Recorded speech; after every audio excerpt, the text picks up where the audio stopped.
Salopwa. Yeah, come on. Hello? How are you? Where is your mommy? Come. Not your mother. Who don't yes or Jay? Where is your mommy? Where is your mommy? Hey, come on. Your mommy come out. Why are you crying? Not here. Your mommy come out to go where? He go bus. You dey cry? Are you crying? You talk. Ezezenya was here. Nekere no rock balo 2 years and 2 years and 5 months. Ezezenya was here. So everybody go me. Maybe take ya eh. Everybody go me. Maybe everybody go me. Many happy and marry. So. Imagine ya here because the government na see ya more community no more. Even the man where. Ijo, else omona wa we government on your phone. Ije, you no picture me. You no picture me. Hi. Ije me o. E no bagagijo. E no bagagijo I connect. Ofio no baga wori e. Ofio no baga wori e. Really I go. Hey vie. Ije me o. Ije ni mo da ya ni abege we. Waga ti mana no o. Wala mo no ego gun yen po lo. Ego meta wa vi omo na ari ewe gbe mi o eyan me a ije wa lefe. Wala wo ije me o. E o.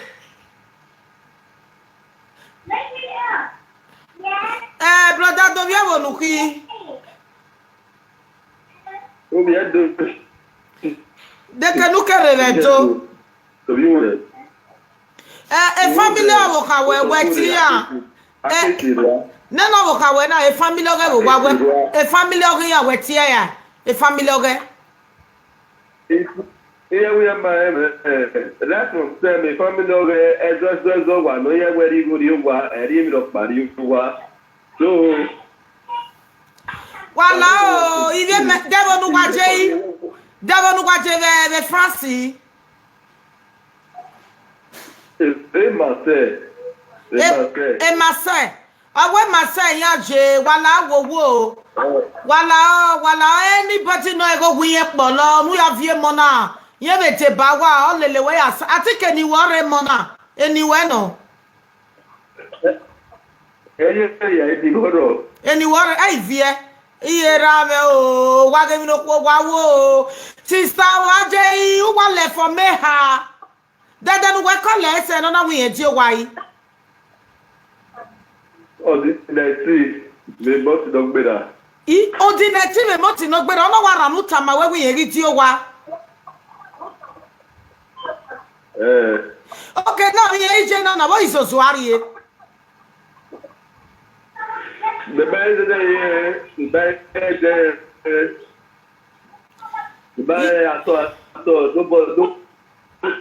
no tree. I don't want to Ijime o. Ose ma so ni jiyan le fiyan yin ma gegi jemi ya won ne mo ri ju azebe gbe ma so iwe ni forgive jiyan. Ni forgive riyan. Oh salobua o Jesus Christ. Oh Jesus. Oh sister me wa je do watch me. Adio wa nu do keke mo ale fo mo very o.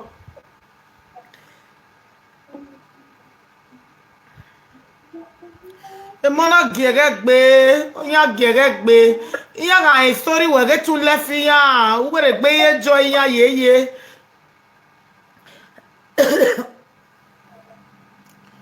At appointment ye ka mu we yeri o. Me me na ahia e ato me explain so na mi je.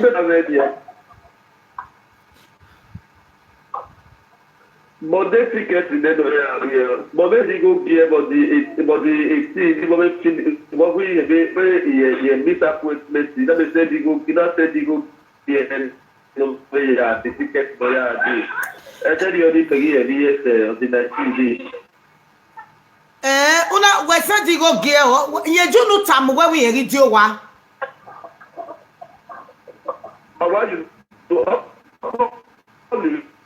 You call where ye radio wa no fear more here.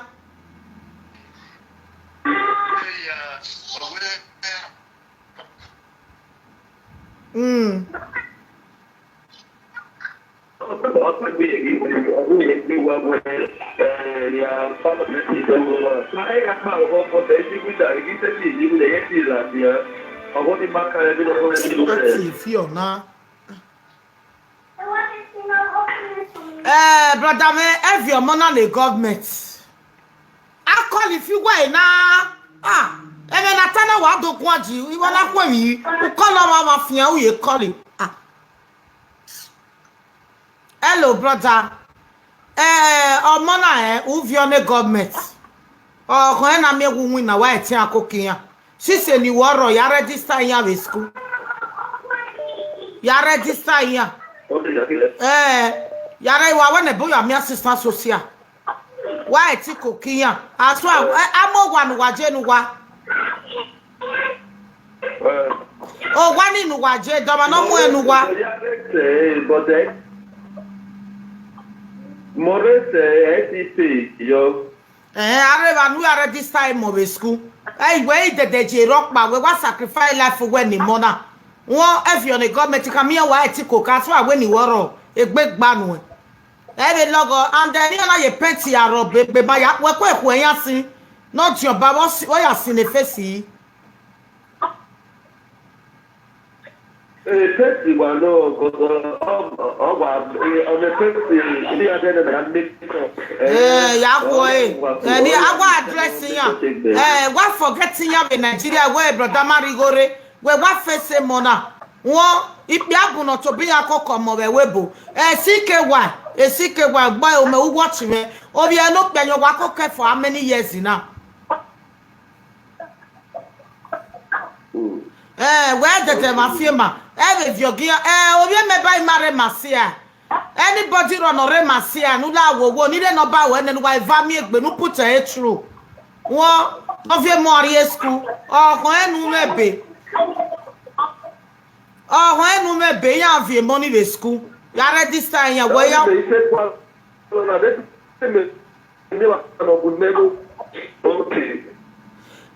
then we mo me ana indigo a government very every month kere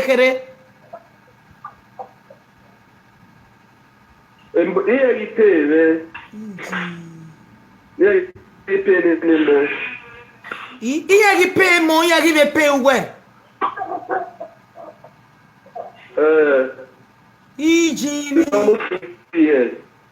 It's almost 2 years. Motorbike trip of 3 years. My côté manager before que les viens Paris Jamie. Yeah, Jamie ma pour le Jamie. On avait vient et Jamie me fait on a me vient. Il n'a jamais dit mon papa vient Jamie vient me mener mon hôtel oh ya me mettre. Not if you way now. And then I will do one now. Every time you are correct to what way. Imana ina agwa marela. Imana tanen wati and wageti. Every time you are ta. Ina arela ni. You katama when they were weti weke doti. Many ati do pick up when me fi yoge. And then we are to go to America. Efo. Hello.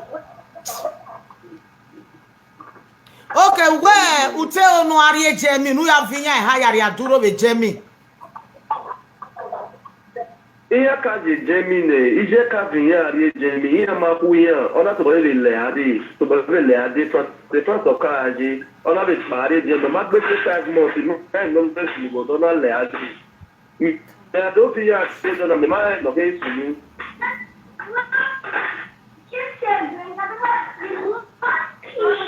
Well, la YouTube, eke nu gwaje internet ro a. Hello mo, iman nu ta mo mi. Eke nu gwaje internet ro a. Internet re ka bo o strong.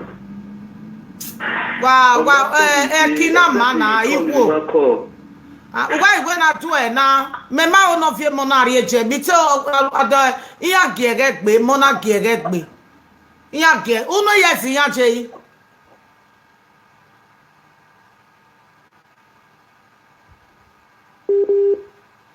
Ni ana when the government ma pay ukpe no ni je lefe mo a.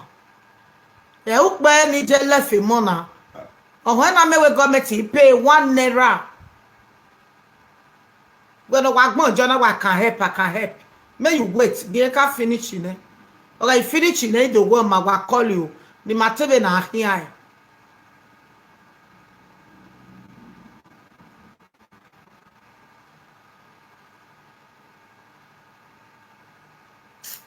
But ya wa go me salo.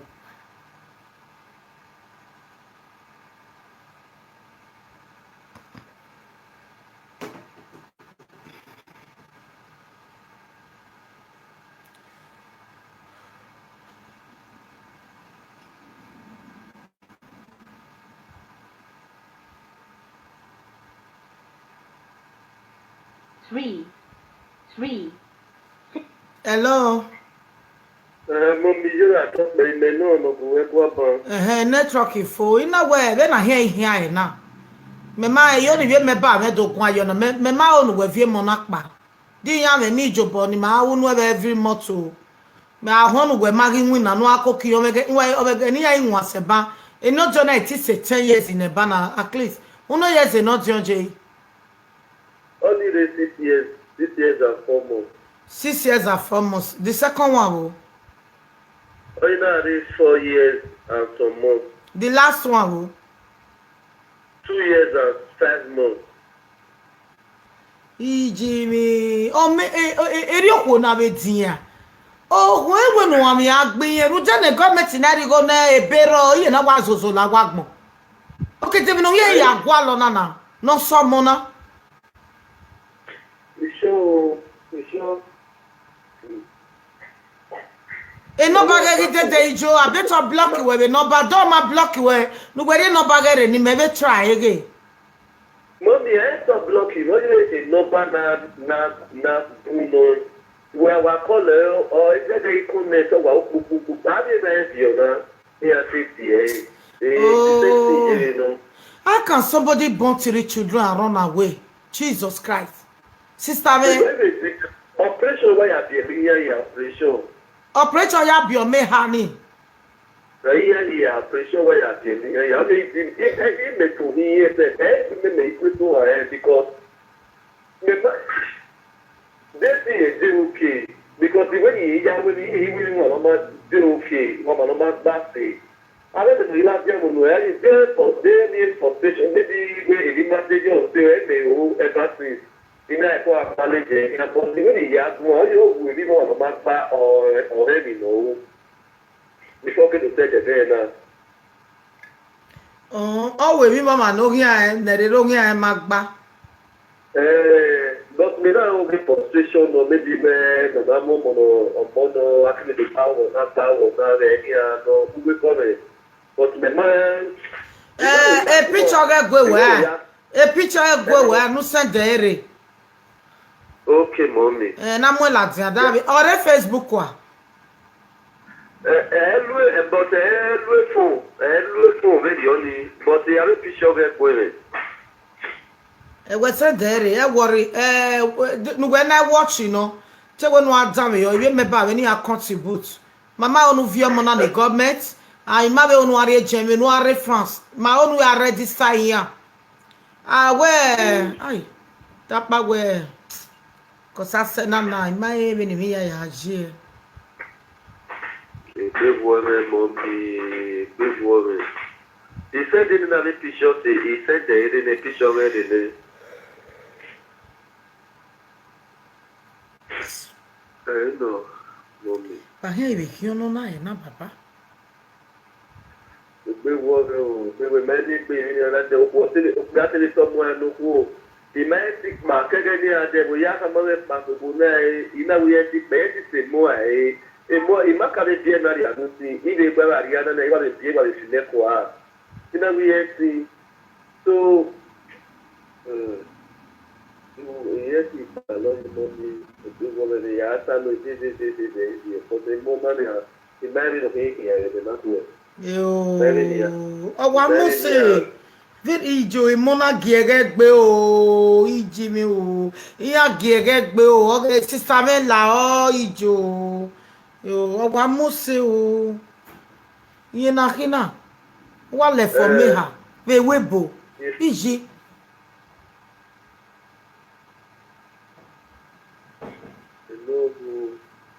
akpa were ni na wa ro bono pa no iwe nu wa viyan gun me ege mo pa na gele wa ro wa si se France wa no eni woro wa ro do tsani jo we ugo ovi omo na me Eni me ama ebe ma le me ise gwalo na imami e igwalo ni dege ni mo pa na wa ro wa o jo wa no iji mi wa vio e me ya wa ro me ke iwa ri ni me be ba eni ya we mo iji ya Only my mommy, only what I am going to because he had been mother. He saw, yeah, what been mother. He they saw because he are in your back and he are like in your back and he are with me about mother. So the mother why over or example, every family the mother back and no.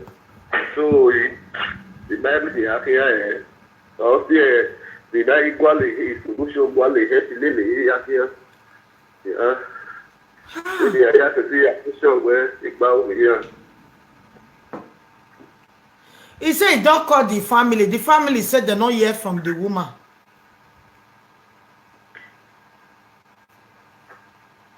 No.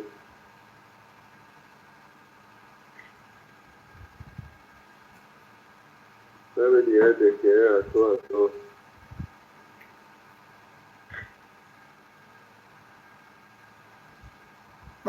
We ma hi ono na e we no sunu we watching na metal no don we ila a public in we na e chance ni ya gun ayo we ni ma hi ai because me the problem is mommy. okay now omo no rest 6 years no we ya mo ade France e de school Mommy na vinya pa ya ka te ade school be France. Ona vinya pa ari ejemi so 5 months ya be pe bodo ya ke ade before ni ya ade na ya e me go to ke bo abone ade ni abone ade di ade mado ni ade ma se so ni me do change address ni aka ade be type dia na ade wo to ni me do change ade ma se so ni ade go so ya duro ri ya be ma se ma na o di me ga e me da change address here the can receive the that change but the man ya that to where here manao so no government make it so no government make no na make na renew the citizen na boy in myself before that to do that hi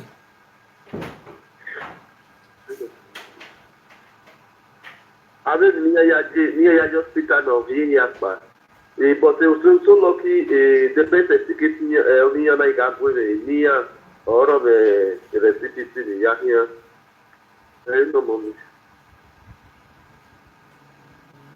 ma hi e na yi o ma we fi calling ni ya ka do gun ayo ni okay mommy apa we ti wa mo bi me ba we uma que no bare na que si ya ti we gusta pues gusta la video me jena na apa de TV me buy ne mama easy de Nigeria no ba no vio mo na e logo papa na ya vio ni e mana na ewe bo na do we no pa mama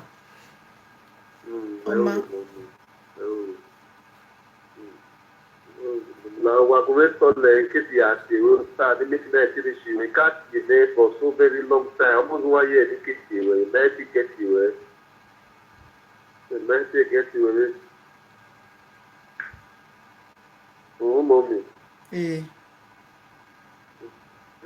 que mommy we fia hello baby me call J o site we say be wa mi na call J we say e ponu ke ya di go ya de card na mo fon mo ga voyo we say J we say oh baby one France I was surprising with card €20 Wayawe ondikwa.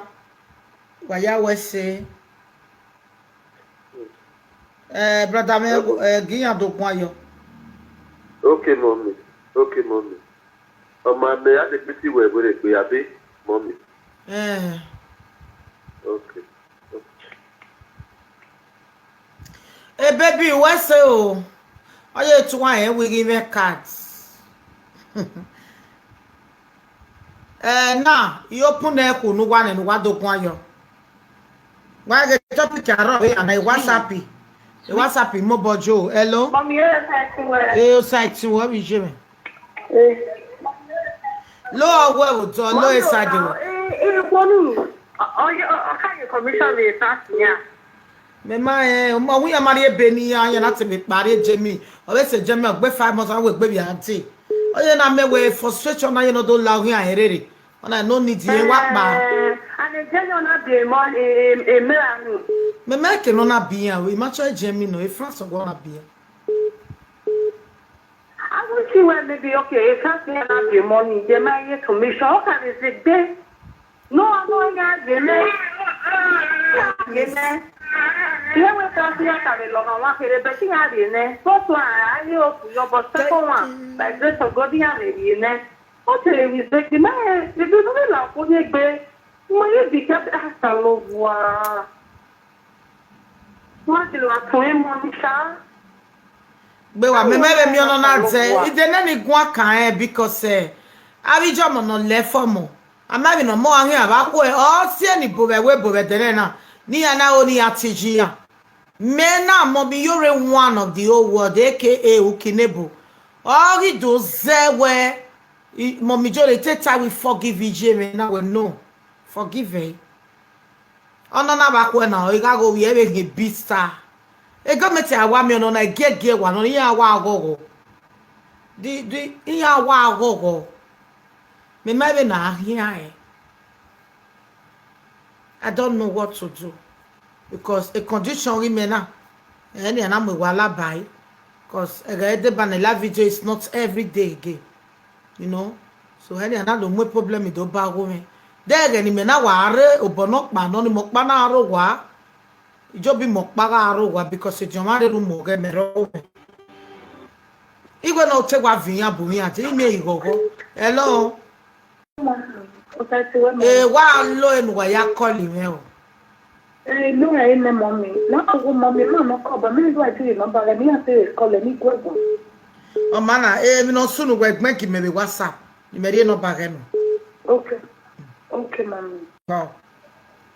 Hello, a number we match. Sisi we look money WhatsApp. The number na him. Oh, na number we make him maybe WhatsApp. Hello.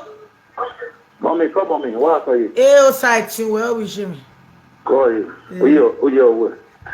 Mommy o. O sano ge me o na sha ti ba na ye. What are you? Ise. La ye we are not ti ba na o ni. O ni na no gwa ka o ka no gwa ka ni. Igbe no wo ga di commission in Paris. And that day, in Sunu, then one of my neighbor was on me, can you guy, or even the guy, on our way, on our study, Maria, study, my way, Yenekania, Yenebunia, would be in our Yatiwa, on the Yatiwa. So, if I'm out here, so in not to do after 20 hours or that point, that same day, from my son, what I mean, it's after 2 years.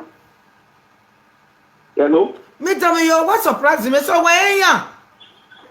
Yeah, mommy, even the woman at one time I said, a woman, or merely last week regard the nose.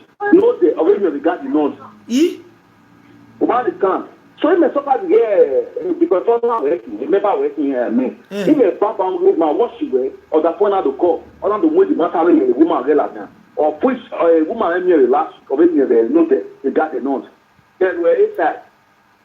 Okay now. Okay now. When we hear you call, when you look when no bag, no bet woman where you no bag, what you call it? Where they not bet to woman. Man, no bad, that is something. E.g. They not to mama, maybe a woman can bought the coin, or the coin, Yakama will not see where. I watch you where directly. Neither I wear mommy. Because a woman here, what we read you. Because I ever had someone here, little J. E.g. Or Mira. Go up, the little Bukia, who say why. In front on, never put that my baby before now. They now winning. You know what? You know what? You are saying you are boy. They die you, don't afraid I feel, do what I feel. I got the solution. That is just something. When the more I don't hear, they wait for that matter. Oh my God. It's frustrating because mommy, everybody got me, my feel everybody. Yeah. Come on, me. You say to where we see.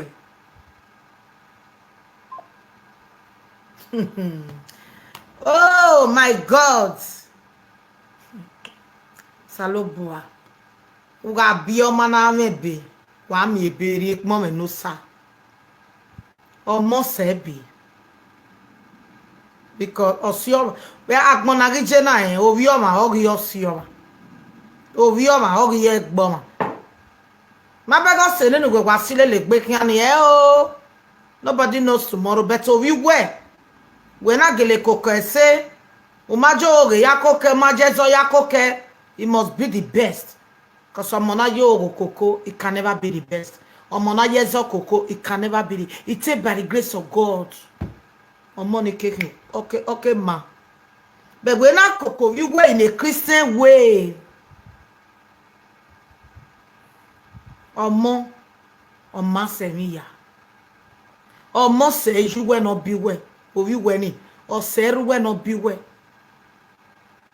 brother or money or so on where you wa sister or money always solve that fun we cause ogu gano osaloba na ri ato se we say ovi weni you the best in we osaloba no gijin ya beto se we so ovi weni epa the best we no osabe tun ya mabega be tun no wate pa domo sa mama domo or money say ya abi ko ya fefefe na mo waga nwa me waga me mo bie abi ko ya no rigwa lo mo botag mo na ya waga nwa me tu ki ga gbera wa wo na aga ko wa ba yo momo e poli e ke ya no hiro tag mo na ya wa ya ga bie momo mi wa ko wa ba no bie with operation ya ga WN nyash uno mo me ma come yo boy age of 32 years she have 10 children. Obe veteran at age of 40 years, she have 12 children. So her mom na also gbe no. But no ameti koko o wa bie. Wa e wu seti koko mene ge bi o mene. E you se koko mo. O da wo mo na ju se koko je wo no via ye bondage. E gba wo kan o support na ke so an jo mama gbon. O ma keke na ke gbo momo su se. Wa forget we na very marriage mamu mala. Ma o ni vi ma legbo teni. Uga ewu mego no ya dukun agbon ne mo ge bi ebun. Uga ewu mego no ya le ba agbon ne mo ge bi ebun. E wata ma we no. Uga ewu mo metin very o no ya momo ye school every day no ya siliyan lelegbe e bi ebun. Bi ebe no ameti koko. Be no ge ebe no ameti ri ba ya be ze yokma ri e momo weji. E ka we because of yes we be o mi say you must still born the 5 children. E ka wo iju e wa 10 iju e be you must still born the 10 children. No. Cause wa gebe ni jo ya ko commit no mo pa wowo, o mo pa yizabo. O mo pa yukegbe. Already ayore bo wie. Anybody no be be o megbe no ya ayore be 4 o'clock in the morning. And whether you are be 7 o'clock, who take work back whoever the time is school late. Every day, I hear a wage of a school where we review more just because they are too much for you. So I have a jack my job from work, I wedge you because I have time no here assist you where I jack my joy, be a boom. Because we are be a boon, we're here cook money so that from where I wear a winner. Okay, do la wa quota. Because I get one no book, I do jack papa. Now let me take care of children. You not get what they do for me. That is the reason why I be a boom. bien no ameti koko Obama of America o me vame no do mo pia wa bia especially wa bia mi kwe ha wa bia ne wa ma bia mo pia wa bia no omo ami omo ko no so mo pia hello mommy. o Sait we O Sait we mommy, come mommy. Iyo je Mommy jo me ga talk me. Ise Come mommy, we be mommy. Eya ekwere Wa no wa de jo. Come mommy. Mommy me testimony. Okay. Mommy, because when you say travel now way, now what we found now, all over the Dominica, we got, you know, that's when you to marry, I have a do it, mom, and would room and